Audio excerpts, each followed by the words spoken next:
Hello everyone, जैसे आप सबको पता ही है कि हम CUET 2025 को टारगेट कर रहे हैं कॉमर्स के लिए। ठीक है, तो इसमें मैं काफ़ी प्रिपरेटरी वीडियोस डालती जा रही हूँ जिसमें सारे MCQ, सारे subjects, accounts, BST, economics, logical reasoning, ये सब चीज़ों की एक प्लेलिस्ट मैंने बना रखी है पर्टिकुलर। तो बिज़नेस स्टडीज़ के भी मैं क्वेश्चंस लेके आई हूँ। देखो सीधी सी बात है, ज़्यादा हमने MCQs को ही देखना है क्योंकि MCQs ही आने हैं, हमने ज़्यादा उसमें डिप नॉलेज में जाना नहीं है। कंसेप्ट से साथ के साथ ही MCQs के साथ साथ ही मैं आपके वो करवाती जाऊँगी, जो भी एक तरह से रिफ्रेशर आपको मिलता जाएगा।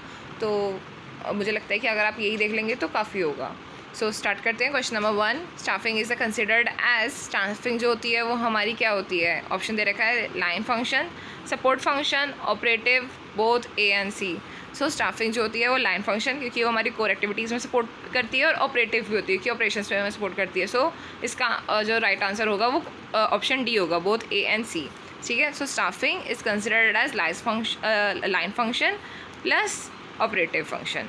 ठीक है, क्वेश्चन नंबर 2 में आ जाते हैं। Which level of the management prepares the tactical plans? यहाँ पे हमने पढ़ा था ये चीज़ कि टैक्टिकल प्लान्स कौन बनाते हैं। सो टैक्टिकल्स जो हमारे टैक्स मतलब जो भी ऑपरेशंस के टैक्स को करने के लिए जो भी प्लानिंग्स होती हैं, सो हमारे मिडल लेवल के जो बंदे होते हैं वो बनाते हैं। ठीक है, क्वेश्चन नंबर 3 आ जाता है। Capital structure is affected by, तो इसमें ऑप्शन हमारे दे रखा है cash flow, control, cost of debt, all of the above. So जो हमारा कैपिटल स्ट्रक्चर है वो किससे अफेक्ट होता है? ऐसे ही कुछ क्वेश्चन हमारा पहले भी आ चुका था। कैपिटल स्ट्रक्चर जो होता है वो अगर आप देखोगे तो कैश फ्लो होगा तो भी हमारा कैपिटल स्ट्रक्चर होगा, इंक्रीज़ होगा। ठीक है,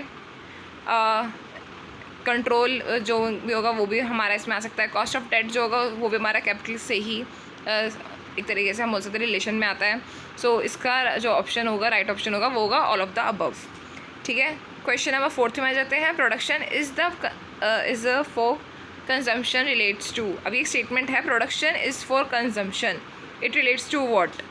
ठीक है, ऑप्शन है इसके selling concept, marketing concept, C है हमारा प्रोडक्शन कंसेप्ट, D है हमारा प्रोडक्ट कंसेप्ट। इसका मैं आंसर अभी नहीं दे रही हूँ, आप सब ने ये वीडियो पोस्ट करनी है और इसका आंसर जो है सोचना और कमेंट सेक्शन में इसे कमेंट करना है। ठीक है, ऑनेस्टी दिखाने अपने साथ, तभी आप इस पेपर में पास हो पाओगे, कुछ अच्छा कर पाओगे। सो 2 मिनट का मतलब 2 मिनट तो मैं वैसे नहीं, तो मैं थोड़ा सा टाइम दे रही हूँ आपको। आप देख लीजिए इसे, पॉज करो और इसका आंसर सोचो।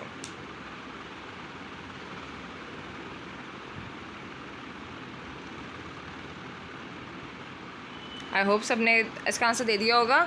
सो देखो यहाँ पर जो आएगा ना, प्रोडक्शन इज़ फॉर कंजम्पशन, ये थोड़ा सा ना ट्रिकी है। सबको लग रहा होगा कंजम्पशन के लिए है, सेलिंग के लिए नहीं है, तो ये सेलिंग कंसेप्ट नहीं है, मार्केटिंग हो सकता है क्या, थोड़ा सा इसमें ऐसा लग रहा होगा।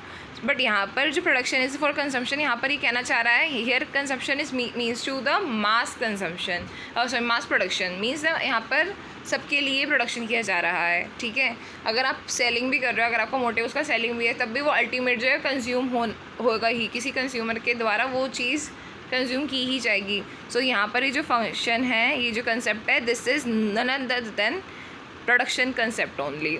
ठीक है, तो ये हम इसमें कंफ्यूज करने के लिए दिया गया था, बट ये आपका प्रोडक्शन कंसेप्ट ही कहलाएगा। ठीक है, अब आ जाते हैं क्वेश्चन नंबर 5 में। क्वेश्चन नंबर 5 है हमारा डेलीगेशन इंक्लूड्स। सो डेलीगेशन हमारा क्या हो सकता है? डेलीगेशन हमने पढ़ा ही क्या होता है। ठीक है, तो उसी हिसाब से यहाँ पे ऑप्शंस दिए हुए हैं, authority, responsibility and accountability and all of these.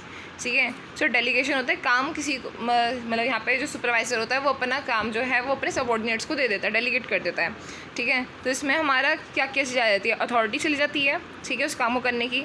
Responsibility भी चली जाती है, अब वो काम जो है रिस्पॉन्सिबिलिटी जो है वो सबॉर्डिनेट की हो जाएगी रेदर देन द सुपरवाइज़र की।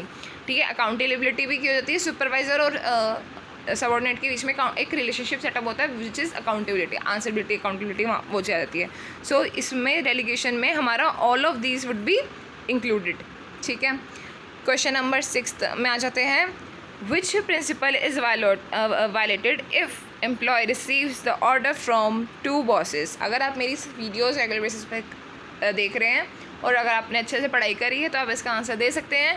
सो ऑप्शंस के रहेंगे unity of direction, scalar chain, unity of command and order. So कौन सी चीज़ यहाँ पर वायलेटेड हो रही है if employee receives the orders from 2 bosses? So आपको इसका आंसर देना है कमेंट सेक्शन में।